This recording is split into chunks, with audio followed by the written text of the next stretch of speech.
What's up, YouTube? It's Dontavious Hill here, three-time Team USA high jumper, five-time NCAA All-American, currently with a personal best of 7 feet, 5 inches, and have coached hundreds of high school athletes to personal records, school records, state championship qualifications, and more.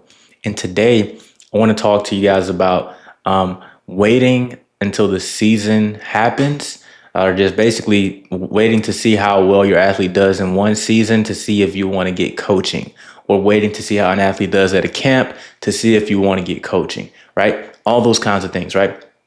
And one thing that we have to understand is, as a parent, a coach, athlete, is the reason that we are in search of coaching or help or watching videos online, Instagram, TikTok, YouTube, or even this video in general is because we need help, or because we in search of something that's going to help us get better, right? So you're already on the grind, you're already on the journey searching for success. So when you find the answer, right, the logical thing to do is to go ahead and take the step. The safe thing to do is to wait or to delay and say, let's wait until the season, see how it goes. And I really want to explain to you guys what happens when you decide to delay or when you decide to wait and see how it goes, okay? So season goes. So what usually happens is, for athletes is, or for parents and their athletes, is basically you come to the season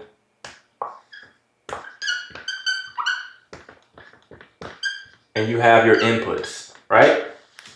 And let's just say you walk through it and you find coaching and you see, okay, I have this option as a coach, this option as a coach, and this opportunity to help my athlete get better.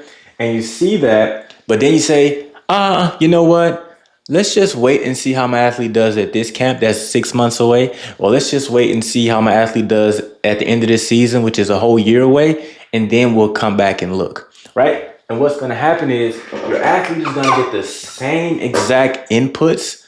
They're going to get the same exact inputs from last season, which are going to equal the same exact outputs, right?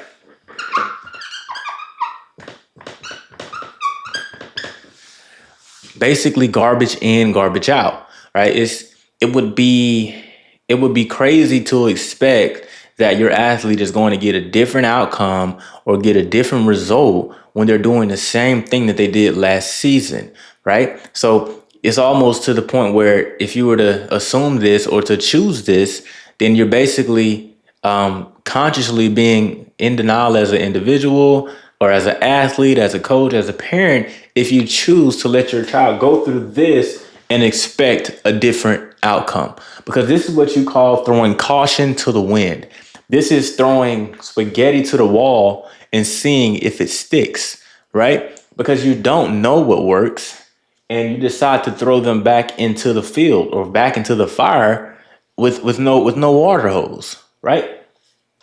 So the difference is here is when you get someone involved or you get a coach involved, you join a program or you start reaching out and getting resources and things of that nature. Now we have new inputs. Just gonna write new. Then we got new outputs, right? And new inputs equaling new outputs can mean a lot of different things, right? And what I'm saying is having a new input does not mean we're just gonna right out the gate, boom, PR first day. That's not what that means. What a new input means is your child has a new opportunity, right? What the same input means, your child has the same opportunity. And the truth is, like, if I'm doing the same thing I've already been doing, I'm probably going to get the same results I've already been getting. And guess what? If the athlete does improve or the athlete does PR, it's not really, hooray, yeah, I knew we could do it on our own. It's more of, this kid just jumped the PR. How did he do it? Kid doesn't know. I jumped the PR today. I don't even know how I did it. Plateau. Then just plateau, right? On the other hand, new inputs, new outputs, understanding how it happened, and then we rise, okay? And I would love to just graph this out for you. So if we were to draw us a graph here, let's just draw boom, boom. And to have different colors,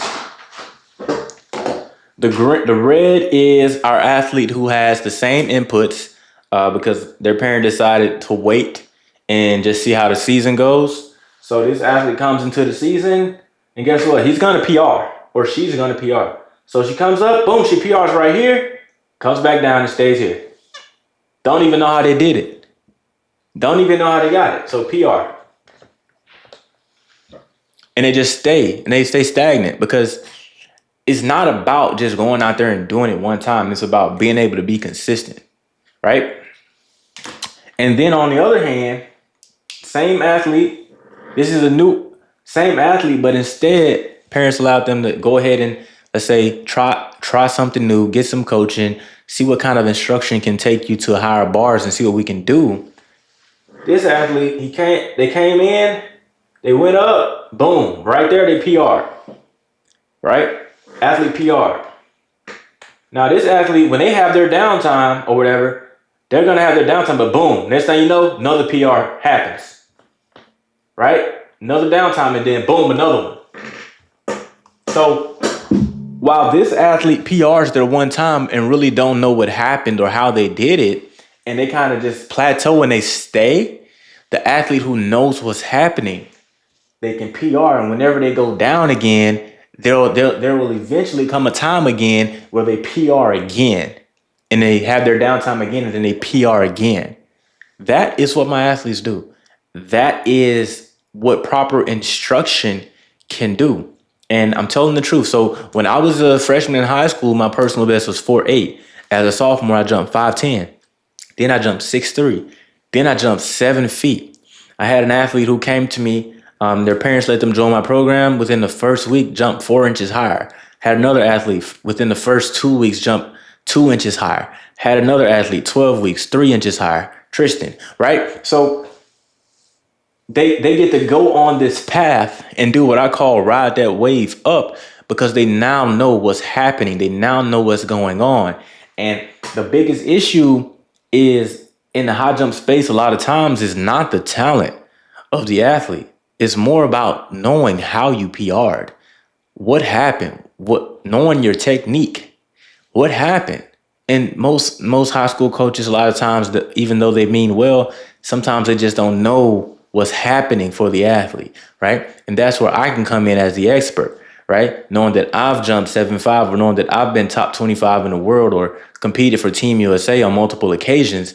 That's when I can come in and see your child who's jumping 5 feet, if it's a girl jumping 5 feet or boy jumping 6 feet, and say, look, hey, Johnny, this is how you get this bar right here. You're messing up here. Let's fix this and practice this how we get there, right? And the way that we do that, guys, is through my high jump program called the High Jump Blueprint, right? So all of these athletes, if you have a high jumper and they're struggling right now, or you're wondering of whether you're going to wait or whether you're going to take action, like I said, when you don't take action, your athlete gets the same outputs as inputs as last season. But when you do, you give them a new opportunity to succeed. And in our program, the first thing we tackle is mindset, right? And we combine mindset with high jump and training. So these three pillars allow us to tackle the main key components that are going to determine how well your athlete progresses and how often they'll be able to get an opportunity to PR. Because all of this right here, what this does is it builds a foundation so that they can be consistent enough to put themselves in position to succeed, right? And for these athletes, all they need is an opportunity, right? All they need is an opportunity to join the program. All they need is an opportunity to get a PR. And that is when they can blossom and become fantastic. That is when they can break the school record. That is when they can get PRs. That is when they can become a state qualifier. And I truly do mean it, right? From hundreds of athletes on down, right? So if you're ready, if you're the parent of a high school high jumper or an athlete watching this video right now, go ahead and click the link down below to apply for a free call, where we will hop on that call and see where you are in your high jump journey, see where you want to get to, and walk you guys through my coaching process so that we can get you guys plugged in and jump in some higher bars, right? So like I said, guys, go ahead and click that link down below if you're ready to jump some higher bars or you're the parent of a high school high jumper and tired of watching your kids struggle. Let's do it.